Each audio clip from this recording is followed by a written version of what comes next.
we're going to be doing This Week in Freight powered by DAT to lead off the show, you guys. We're going to be doing a little drive-in analysis today. And as always, you guys, if you guys want your lanes broken down live on the show, I need you to submit them to my team, though. podcast@thefreightcoach.com.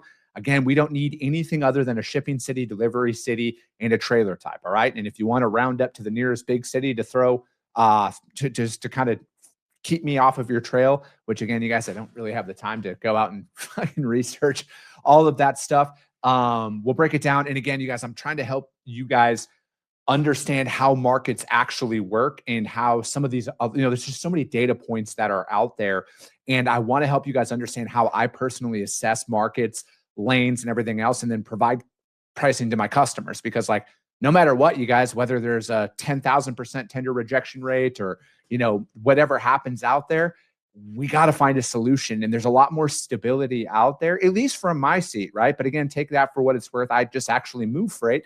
There's a lot more stability out there in the market than some people want to make you believe. And we're here to keep it as real as possible out there, you guys. So today, this lane, I chose this one because like I've literally moved this lane probably like 5,000 times in my career. It's one of the lanes that I started off doing a lot of food and bev on early on in my career.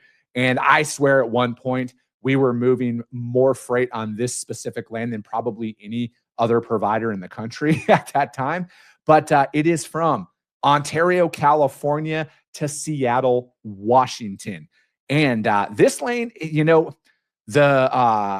the drivers out there and the carriers are not going to like this one at all, because this is like essentially what it was 10 years ago when we were moving this freight. And that, I know that never makes anybody happy to hear that stuff, but it really hasn't moved.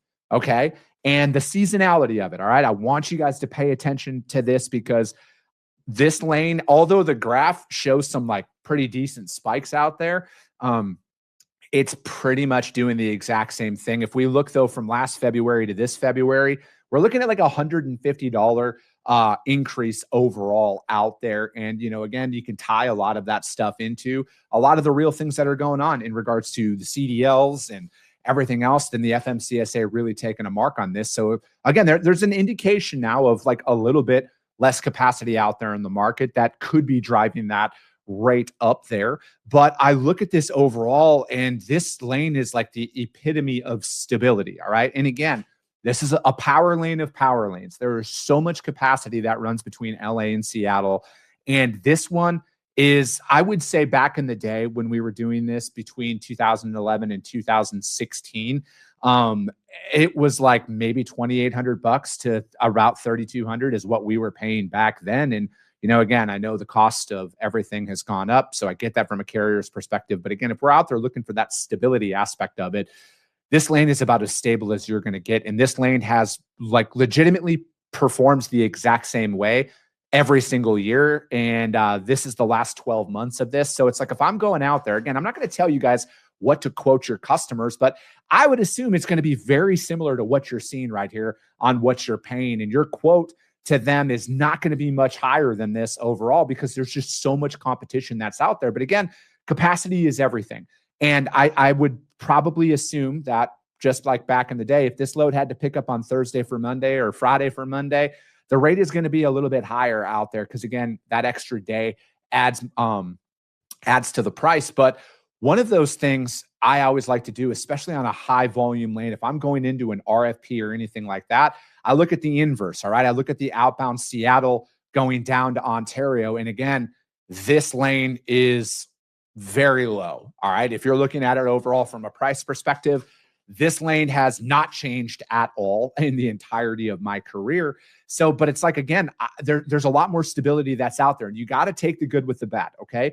You are going to come into times and pockets in any market where capacity is going to be a little bit tighter. All right. Maybe you had a fall off and last minute, you're going to have to pay more to service the customer. But I think ultimately, you guys, you have to look at this from this perspective.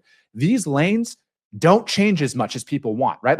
Like I said, I did this lane 5,000 times minimum. I'm not over exaggerating this, you guys. We had a very high volume shippers, beverages, some red can beverages out there that we moved a lot of freight on this lane.